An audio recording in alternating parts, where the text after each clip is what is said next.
So I'm going to say that I'm in favor of the Kai-GPA and rezoning for a variety of reasons. One thing I would like to speak to is that I've heard about upholding the general plan. And I've been a resident of the town of Oro Valley for 25 years. I was appointed by then Councilmember Fran LaSala to serve on the 2005, I think, steering committee for the general plan, the 2006 general plan. As Dave Perry mentioned, he and I served on the community committee for this now 2016 general plan, and I also helped with the public outreach. So the general plan is certainly something that's important to me. It's something that I've been involved with, given my time, my energy, hopefully a little bit of my sense of planning. A month ago, Melanie Sims gave us a report, an update on the general plan. She said that 92% of the actions are either completed, maintained, or in progress. To me, that speaks volumes about upholding the general plan. Our staff's work plans, our council strategic leadership plan, all tiers off of the general plan. There's nobody that upholds the general plan more than our staff does. And I want to applaud them for making our general plan a priority. Has been stated, so this is going to be a little repetitive, but I want to say that plans are not static. Plans are dynamic. Things change. And as was stated in the presentation, is that during the general plan development process, the development committee, they understood that. It says during the map revision process, residents recommended, not staff, not consultants, but residents recommended changes to the map be handled through plan amendment process due to the robust public engagement involved in the formal application. And it has been robust. This process began back in April with the development of a introduction video for this project. The public was invited to submit questions. I think there were a few dozen questions that were submitted. A second video was prepared responding to those questions, and then started the series of neighborhood meetings in August, or in May, August, and September. I attended each of those virtually.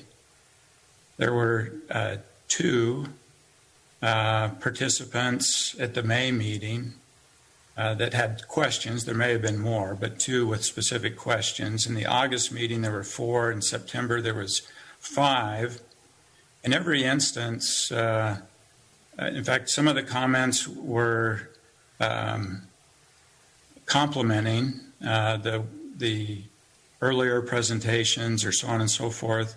Other times there were some specific questions about apartments, which the apartment report spoke to some of those concerns that residents had in terms of crime and so on and so forth. Then there were 2 public hearings at Planning and Zoning Commission meetings in October and November. There was 1 person who spoke in October, 2 people who spoke in November. And I have to be honest, I was a little surprised that there wasn't more public participation. And so as I've been watching this and viewing this, I mean, the only way that I can interpret that, or I mean, there's a variety of ways I suppose you can interpret it, but how I interpreted it is that in general, there there certainly wasn't any significant opposition to this effort. And so I could only interpret that as being that there was community support. Now, here in almost the 11th hour, there has been more input that I've received, both for and against. But I would have liked to have seen, at least for those that were opposing this, to have joined us in this journey a little earlier in the process. And I think that we as a community have some obligation to become engaged in this early on. There's considerable effort and time that goes into developing this by our staff, by consultants, and so on and so forth. But as I said, I'm in favor. I believe the commercial viability, whether that's offices, I just believe that it's low. And I believe that there's a significant need to support existing commercial development and businesses at First and Tangerine. I believe that the currently zoned and vacant parcels on the northwest corner and on the southeast corner will eventually be developed as commercial properties.